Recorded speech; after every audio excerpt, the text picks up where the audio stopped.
This is the biggest Amazon FBA mistake that beginners make. And I'm sitting down with Brandon Young, who's been selling on Amazon for over 10 years. I don't even know how much he's done, millions and millions of dollars on Amazon, one of the biggest Amazon sellers that I know. And let's jump right into it. What is the biggest mistake, the number one thing that you see new Amazon sellers making? Or what advice would you give to someone that's about to do Amazon? Yeah, I think it comes down to following the data. I think a lot of people fall in love with an idea or a premise or a product because they use it in their own lives. They know the niche a little bit and they feel like if they just make it, people will buy it. But the reality is, in order to choose the right products, you need to follow the data. You need to ask for real people, do they like yours versus the competition? And you need to be very specific around who's already selling this specific type of product. What are they doing right? What are they doing wrong? What keywords are they ranked well for? And what are they not doing right? What designs can you use, or what improvements, what UGC do you, like unique selling proposition, USP, can you build into your product to do it better? And if you don't answer all those questions, you're going to set yourself up for failure most of the time. I completely agree. I talk a lot on this channel about creating a passion product, but what a lot of people don't realize is you need to have the passion and the numbers. Yeah. And the businesses that I've seen personally that do the best on average are the people that have the heart, but also have the mind element to it. And we actually have 4 more big mistakes that I sat down with Brandon and we listed them all out. What is the next mistake? We have product design. What's a mistake that people make around product design? Well, that's going to be like just making a decision on a design without properly testing it first. So I'll give you an example. If you're going to go and make a piece of kids luggage, right? And you look at the current sellers of a design, like let's say a dinosaur design for little boys, right? I sell kids luggage, and I look at the design of the current bestsellers. If I were just to, without looking at their designs, go and make my own kids luggage with a dinosaur on it, what are the odds that I'm going to be successful? Am I going to be comfortable ordering those units without first testing it? No, I'm not. So what we recommend you do is go and design it and then test it against the best sellers with a real audience. So design a product that, the data is telling you to design a product that is going to win most of the time in those polls, because that's where your click-through rate and your conversion rate come from. If I have my product versus the others in a search result, are they going to click on mine or your competitors? And if your design, your offer, your product is not as good, your price is going to have to be much lower, because people are going to sacrifice on the design and happiness a little bit if you're selling it significantly cheaper. How can people test that without launching it? Or are you saying launch it on Amazon, or assuming test it beforehand? Yeah, you have to test it way beforehand. Before I even place the order, I'll get a mock-up. I'll use AI. I'll get mock-ups from designers, and I'll literally go and use a software tool or a service tool, maybe like Product Opinion or IntelliV. PickFu's a great one. Been in the industry a long time, and it's not that expensive. $100, $200, you run a poll, but that's so much cheaper than ordering $20,000 worth of inventory and investing a ton. And you're going to be comfortable moving forward, because if you ask 100 people, which one would you rather have, mine or these 3 bestsellers? If you don't have half those votes, don't move forward, because then you're going to set yourself up for failure. And I'll add that when I'm launching a new product, oftentimes I like to start posting about it on social media beforehand, get a group of followers. I used to do Facebook groups, any kind of group, and then show them, hey, here's my design. What do you think? And on one of my first products, I showed them the design of the packaging. People are like, hey, that looks super premium, except for it was black and white. They're like, this doesn't look edible. It looks like motor oil. And I'm like, that's a really good point. So you can use your current fans and get their advice. And what's cool about this is when you go to launch on Amazon, they feel like they were a part of the process and they're more likely to buy it. They're more likely to leave reviews. Yeah, there's one thing I'll add to that, which is that there's a scientific way to ask a poll that is really important. Because if you ask the average person, would you want something or do you want something? The default answer is yes, of course, I want everything, right? Yeah. But if you ask the reverse of that, it's called a DRAB study, dominant reasons not to buy something. So why wouldn't you like this product? Why wouldn't you like this design? Why wouldn't you like this feature? You're going to get real answers, and you'll get those objections beforehand so you can develop a better product. Also with friends and family, anytime you're asking for an opinion or anybody on the street, you say, hey, would you buy this product? They'll say yes. Give me $20 and you can pre-order this, and then get the real answer. You get the real opinions there. Yeah. Let's jump into the third biggest mistake, which is about being too narrow with ad targeting, I believe. Yeah, let's talk about that. Before we get into the next biggest mistake that new Amazon sellers make, I do want to let you know that if you want my help starting or growing your Amazon business, I'm here for you. There is a link down below where you can get a free call with someone from my team, and we will give you an overview of how we can help you to start or grow your Amazon business. We have the Passion Product Accelerator. If you've never started an Amazon business, you're looking to start an Amazon business, we can help you from zero all the way to launching and making 6 figures passive income with your Amazon business. Or we have FBA Scalers, which is more for people that are looking to grow their existing Amazon businesses. There are links down below. You can get on the free call with someone from my team. Just click on the link down below, apply. We don't let everyone get on the free call, so make sure you apply and fill out all the information. And I hope to hear you on the call soon. And now let's get back to the video. So I think the biggest mistake I see when I look at people's accounts, so like I have, thousands of students, and then what I'll do is sometimes they'll show me a report in our live calls, and I don't share it, but I'll just pull it up. So like, I'm like, all right, well, let me see what you're actually doing here. I'll notice that they don't target enough keywords. They don't target enough root words. They don't have enough campaigns running to sustain organic rank. The number one lever to rank on Amazon is ads. And so if you're only running ads for a small percentage of the keywords, you're not generating enough lift in your organic positions to really stay competitive. And this is often a result of people having an arbitrary line of a budget that they're going to have, an arbitrary line of an A cost that they're accepting, an arbitrary line of conversion rate. And you have to understand that the blended tacos of organic sales and paid sales is what you really want.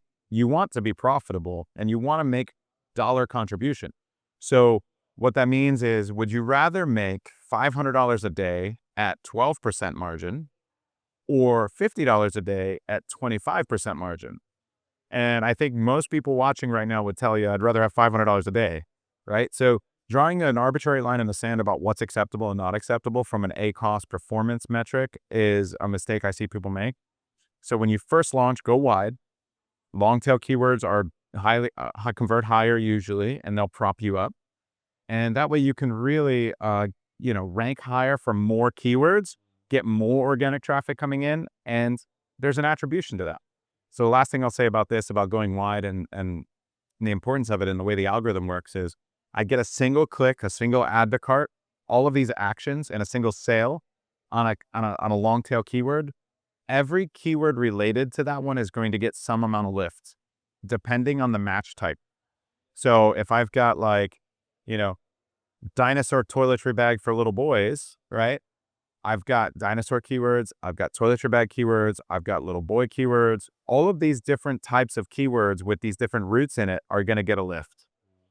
And so even though that's a really long tail, very specific keyword that I might only get like 10 clicks a week and 3 sales a week, it's going to give you an aggregate lift to your organic ranks for all of those other keywords. And it's going to give you an aggregate lift to your performance across your listing. So go wide. Make sure you're targeting enough keywords. And sometimes a lower performance on a very competitive keyword is helping you prop up that organic rank. And it's going to lead to more sales, more profit down the road. Before we get into the next mistake, make sure to smash the like button if you're enjoying this value. What's the next mistake related to ads that we're seeing? Yeah, I think that it's somewhat related about treating each ad the same, right?